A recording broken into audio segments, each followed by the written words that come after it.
Mi nombre es Carlos Ferné Castro Gómez, estudiante de Ingeniería en Sistemas de noveno semestre y a través del siguiente video veremos temas relacionados con el ciberterrorismo e ingeniería social inversa. Adentrándonos un poco en el tema del ciberterrorismo o terrorismo electrónico, identificaremos de manera puntual su significado y propósito, el cual se puede interpretar como el uso de medios de tecnologías de información, comunicación informática, electrónica o similar con el propósito de generar terror o miedo generalizado en una población, clase dirigente o gobierno, causando con ello una violación a la libre voluntad de las personas. Sus fines pueden ser económicos, políticos o religiosos principalmente. El ciberterrorismo se manifiesta a través de ataques a las redes informáticas no solo de entes gubernamentales, sino también de empresas privadas, instituciones financieras, hospitales o sistemas de comunicación e información, por medio de diferentes tipos de ataques como la ingeniería social inversa, el phishing, snooping, trappering y el spoofing, entre otros. Comprender los peligros del ciberterrorismo es importante, porque aunque creas que no estás en peligro solo porque no eres un blanco puntual, debemos entender que todos los que usamos Internet somos propensos a ello. Inclusive, todos los profesionales de las tecnologías de la información y la comunicación deben de ser conscientes de las posibles áreas de vulnerabilidad con el fin de proteger mejor sus sistemas informáticos y posiblemente ayudar a poner fin a esta actividad. Debido a que el ciberterrorismo es un problema que crece día a día, necesitamos ser conscientes de lo que es y los peligros que representa. Muchas naciones han solicitado que sus plataformas de detección de ciberseguridad se modernicen ante este factor que puede afectar a todos los usuarios de la red. Existe un consenso alrededor de esto, y es que los ciberataques, en sus diferentes modalidades, entre las cuales se encuentra su máxima expresión, el ciberterrorismo, representan la mayor amenaza no solo al individuo, sino también para la sociedad en su conjunto. Se considera que los ciberataques son hoy en día la estrategia de guerra más poderosa, ya que a partir del robo de información se obtienen las debilidades de las organizaciones, sean gubernamentales o no, y con esto se adquiere un gran poder sobre ellas. El ciberterrorismo incluye dos clases de subcategorías de amenazas terroristas. La primera, las amenazas a la infraestructura física de una nación que compromete las áreas críticas de servicio, tales como el suministro de energía, agua y alcantarillado, el manejo de presas, servicios hospitalarios, oleoductos, comunicaciones, satélites de posicionamiento global, sistemas de tráfico aéreo y otros sistemas conectados a la red de información y pueden producir muerte o destrucción. La segunda son las amenazas contra bancos de datos críticos que pueden afectar a los sistemas de computadores a través del robo de información o daños irreversibles a los datos vitales de los servicios que presta el Estado, tales como los secretos militares, registros de seguridad social e información financiera que eventualmente pueden acarrear la muerte de algunas personas, destrucción o pánico económico. Se engloban las actuaciones de ciberdelincuencia y se tipifican las diversas actividades realizadas en el ciberespacio, dirigidas a diversos objetivos que por su naturaleza serían constitutivos del delito. Entre estas podemos encontrar delitos contra la confidencialidad, integridad y de disponibilidad de datos y sistemas informáticos, los cuales hacen referencia a ataques de acceso ilícito, intersección ilícita, interferencias de datos e interferencias en el sistema y abuso de dispositivos. Están los delitos informáticos como la falsificación informática o fraude informático. También encontramos delitos relacionados con el contenido, donde es más común ver la pornografía infantil desde la producción, puesta a disposición, difusión, adquisición o posesión de la misma por medio de sistemas informáticos. Y por último, encontramos los delitos relacionados con infracciones de propiedad intelectual y derechos afines, que lo que bien conocemos como copyright, el cual conocemos como instrumento de ratificación del 2001. Analizando las ciberamenazas terroristas, se presupone que las consecuencias más significativas de este tipo de delitos son económicas y de imagen, aunque por supuesto no debemos de quitarle importancia a los relacionados con el contenido.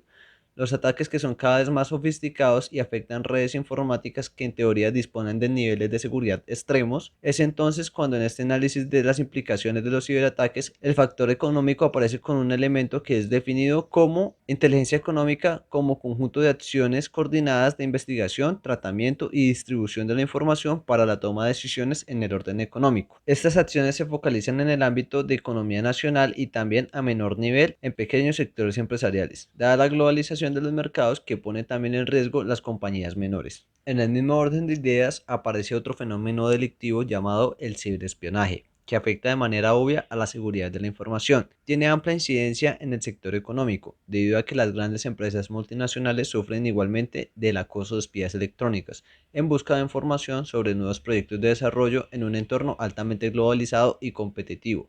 Con la aparición del ciberespacio, el hábitat delictivo ha crecido exponencialmente, pues la era de la información multiplica las oportunidades de los delincuentes. El ciberterrorismo se aprovecha de la existencia del ciberespacio para magnificar sus ataques y se ha convertido en la mayor pesadilla para la seguridad de las naciones occidentales.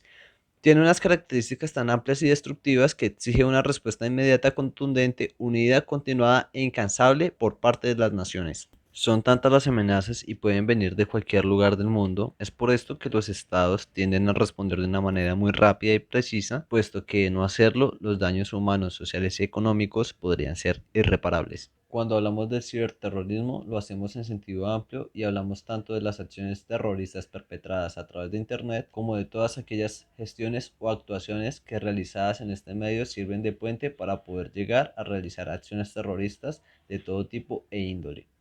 El terrorismo en la actualidad no se puede entender sin el uso de las tecnologías cibernéticas, es decir, el ciberterrorismo es una problemática que afecta a la seguridad mundial. Las naciones han desarrollado estrategias jurídicas para castigar y prevenir ese tipo de delitos que ponen en riesgo la seguridad nacional porque, primero, se cometen fácilmente y segundo, requieren de escasos recursos en relación al prejuicio que acusan, es decir, el umbral de daño y beneficio es mucho mayor a la cantidad de recursos a utilizar para cometer el delito.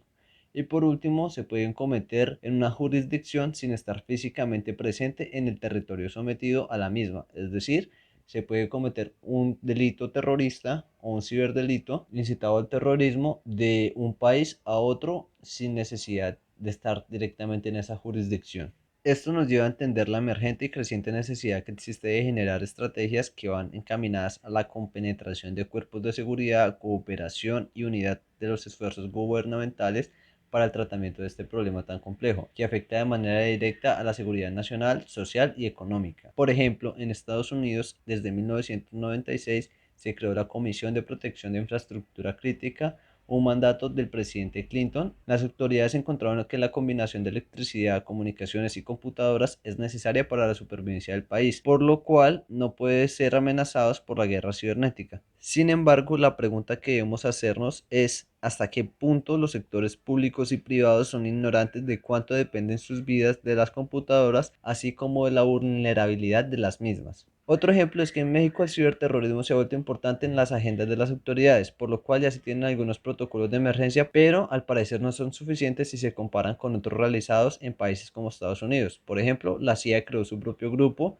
el Centro de Guerra de Información, con 1000 empleados y un equipo de respuesta 24 horas. Sin embargo, una buena plataforma de protección es más complicado que sea vulnerada, pero hay que tener en cuenta que por más seguridad que tenga una infraestructura, no quiere decir que no pueda sufrir un ciberataque. Por otra parte, para comprender en sí qué es la ingeniería social inversa, debemos saber que la ingeniería social inversa se refiere a un método más avanzado de la ingeniería social basada en el ser humano. Este método tiende a ser muy interesante, ya que el funcionamiento de este tipo de ataque funciona de la siguiente manera. En primer lugar, el pirata informático o hacker daña tu equipo. Segundo, te convence de que lo gestiones, te dice que te enfrentas a un problema muy grave, te dice que él puede repararlo y por consiguiente es ahora cuando tú como víctima te acercarás al hacker para pedir ayuda. Palabras más, palabras menos, el hacker te genera un daño y te cobra por reparar lo que él mismo ocasionó. Por este método se llama ingeniería social inversa. La ingeniería social inversa puede significar dos cosas. Un ataque donde el atacante es una entidad confiable, esto para el caso número uno. O el ataque es donde el atacante se convierte en víctima, esto sería para el caso 2. Cuando hablamos del caso número uno, generalmente hay tres etapas del ataque. La etapa número uno es la etapa llamada sabotaje, es donde se hace el daño inicialmente. La etapa número 2 es la etapa llamada publicidad y consiste en que el atacante se gana la confianza de la víctima y le ofrece sus servicios, pues él es el único que puede resolver el problema que está generado. Y por último, llegamos a la tercera etapa llamada asistencia, que es donde el atacante obtiene la información que necesita del dispositivo que va a reparar, entre comillas. La ventaja de la ingeniería social inversa es que el atacante es mucho más difícil de descubrir, sin embargo, existe un importante inconveniente que es la dificultad. La mejor manera de defenderse contra este tipo de clase de ingeniería social inversa es usar proveedores de confianza para realizar cualquier tipo de trabajo que se necesite subcontratar. También puede evitar estos ataques con la comprobación de antecedentes de las personas que puedan acceder a las áreas críticas de la empresa. En el segundo caso, se produce cuando el atacante inicialmente pasa a ser la víctima. Sin embargo, es poco probable que este tipo de ataque ocurra en el entorno empresarial y se encuentra principalmente en las fuerzas militares. Un ejemplo en este tipo de ataque podría llamarse la picadura inversa, donde se reconoce al atacante como la víctima. La víctima puede realizar un ataque inicialmente o puede redirigir el ataque a alguien que sepa cómo contrarrestarlo. Por ejemplo, los atacantes llaman a la recepción y piden determinada información. En lugar de darles esa información, en caso de no tener la recepción, redirige la llamada al departamento de seguridad y es ahí donde el atacante o hacker puede tener una infiltración en dicha organización. ¿Cuáles son las diferencias con la ingeniería social inversa y la ingeniería social normal? La ingeniería social inversa es un tipo de ingeniería social. Podemos decir que todos los atacantes inversos de ingeniería social son atacantes de ingeniería social normal. Un ataque de ingeniería social inverso es cuando el atacante se convierte en un punto de ayuda para la víctima. La víctima considera que el atacante, como persona de confianza, va a ofrecerle su ayuda para poder solucionar un problema. Un ejemplo puede ser un atacante que primero sabotea la red, como lo explicaba anteriormente, y luego se hace pasar por un técnico o un soporte técnico para ayudar y resolver el problema ya generado. Este planteamiento es utilizado con frecuencia debido a que la víctima facilitará sus contraseñas de una manera mucho más ágil si alguien llama pidiendo contraseñas y diciendo que es de soporte técnico a una persona desconocida que quiere que le proporcione credenciales como usuario y contraseña de algún sistema de información. Es decir, que cuando el atacante se hace pasar por soporte técnico, brinda mayor confianza y confiabilidad a la persona a la que se necesita solucionar el problema. En otro caso, la persona que necesita solucionar el problema no brindaría ningún tipo de información confidencial. La ingeniería social inversa no difiere de la ingeniería social normal de manera significativa, más allá del hecho de que la postura adoptada podría describirse como algo pasiva, ya que el victimario se presenta en una forma de solucionar los problemas. La inversión radica en el pretexto utilizado y tiene como objetivo atraer a la víctima a tomar decisiones por iniciativa propia, lo cual amplifica el nivel de confianza percibida. Como se decía anteriormente, entre más confianza obtenga el atacante, es mucho más probable que el atacado brinde información personal.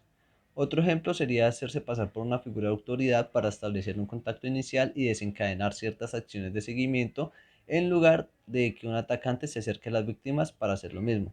Los principales métodos de la ingeniería social inversa son ataques internos, robo de identidad, ataques de phishing y estafas en línea. Lo primero, que serían los ataques internos.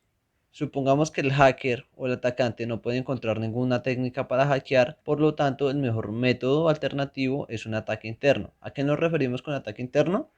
Esto acontece cuando el atacante contrata o encuentra un empleado molesto con la organización u empresa y aprovecha esta vulnerabilidad para ayudar en el ataque. Un dato interesante es que la ingeniería social en este ataque es más poderoso, ya que como empleado tiene acceso físico a la organización y no tiene ningún tipo de restricción. El atacante puede ser más directo y con mayor precisión al utilizar la persona que está molesta con la organización. En segundo lugar se encuentra el robo de identidad, donde el hacker se convierte entre comillas en un empleado de la organización. Por lo tanto, roba la identidad de un empleado real para llevar a cabo un ataque, creando insignias de identidad falsas con el fin de obtener acceso a la oficina principal y allí utilizar métodos muy banales para cuando ocurra algún tipo de inconveniente se contacten directamente con el atacante y se realice un ataque de ingeniería inversa como se mencionaba en el caso 1. Es decir, el atacante se hace pasar por un empleado real de la empresa, coloca su número telefónico, su correo electrónico, los datos del soporte técnico de la empresa y en el momento en que ocurra algún daño se llame directamente al atacante y el atacante puede aprovechar ese tipo de vulnerabilidad que tiene la empresa. El tercer tipo de ataque es el ataque phishing. En este método es muy útil para los hackers ya que envían correos electrónicos a la víctima con dominios falsos, ya sean de bancos, ya sean de entidades financieras o de cualquier tipo, donde se envían links o URLs para restablecer contraseñas, pines u otra información financiera. Seguido de esto, la víctima abre el enlace redirigiéndose a una página web falsa donde suministra los datos personales y finalmente la persona piensa que presentó los datos a la entidad bancaria o la entidad financiera, pero realmente toda esta información va a manos del atacante. Y por último, encontramos las estafas en línea. Este es el tipo de ataque más común que puede haber. En este tipo de ataques se utiliza un sitio web falso y a menudo el atacante atrae a los usuarios por medio de premios falsos para ingresar datos personales y credenciales de acceso como lo son nombres de usuario y contraseñas. Sin saber, el usuario coloca todos sus datos personales dentro de la página web falsa y es allí cuando el hacker utiliza todas esas credenciales para tener acceso a su información personal y cometer como tal el ataque. ¿Cómo se produce la ingeniería social inversa? Como indicábamos anteriormente, en un ejemplo de ingeniería social inversa, el atacante se entromete físicamente dentro de la organización y coloca letreros que identifican a quién contactar en caso tal de necesitar soporte técnico. En algunos casos, el atacante reemplaza el número telefónico del soporte técnico validado por el suyo. Con frecuencia los usuarios no saben a quién contactar si hay algún problema con el ordenador o equipo que estén utilizando y agradecen cualquier oferta de asistencia. Obviamente en estos ataques se requiere que la víctima necesite asistencia técnica para que el atacante pueda ser contactado. Es por esto que los atacantes pueden utilizar una gran variedad de métodos para crear la necesidad y suplir el problema. Pero se preguntarán cómo crear la falsa necesidad. Para aumentar la probabilidad de ser contactados por sus víctimas, los atacantes ocasionalmente crean la necesidad de existencia a través del sabotaje, como se mencionaba anteriormente. Los atacantes crean la necesidad urgente de sus servicios al eliminar un archivo crítico o restablecer parámetros del sistema al realizar una intrusión física a la organización. La colocación adecuada de las ofertas de ayuda proporciona un alivio para las personas que están en pánico porque creen que en su sistema está destruido. Cuando tales intrusiones físicas no son posibles, un atacante puede enviar ofertas de soporte técnico a la organización. Los atacantes también usan versiones electrónicas de ataque de ingeniería social. Las herramientas de búsqueda permiten a los atacantes potenciales buscar en grupos de noticias de Internet personas que tengan direcciones postales de la organización. Las noticias también indican los intereses de las personas y que publican los mensajes. Después de reunir los nombres de los empleados y sus intereses, un atacante podría enviar por correo a las víctimas información sobre sus sitios web o programas de interés. Si las víctimas obtienen los programas anunciados que contienen el software dañino y lo abren de manera correcta, el ataque sería exitoso. Nuevamente es la víctima la que va al atacante o usa el sabotaje del atacante en lugar de atacar directamente a la víctima. Este tipo de ingeniería social inversa puede funcionar bien para atacantes con habilidades interpersonales deficientes porque no hay contacto directo con las posibles víctimas. Pero ¿cómo prevenir estos ataques? Se preguntarán. Los factores que permiten que tenga un lugar de ingeniería social inversa son muy similares a los de la ingeniería social normal. Básicamente, la falta de conciencia y los procedimientos operativos deficientes hacen que los individuos respondan incorrectamente a situaciones comprometedoras. Al igual que la ingeniería social, existen contramedidas simples como las siguientes, las cuales pueden prevenir los ataques de ingeniería social inversa más sofisticados.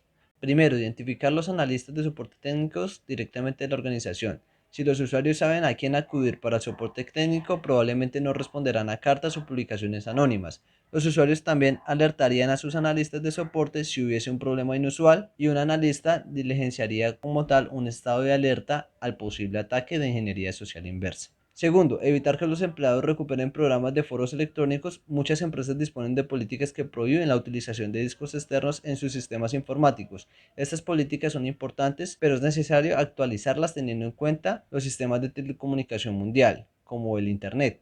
La gente recupera información de todo el mundo, el software es inevitable, también se recupera. La política de la compañía debería exigir la prohibición de cualquier servicio público que no provenga de sus servicios informáticos. Y por último, los empleados nunca deben compartir sus credenciales de inicio de sesión con terceros. Y eso sería como tal todo lo que hablaríamos directamente del ciberterrorismo y la ingeniería social inversa. Muchas gracias.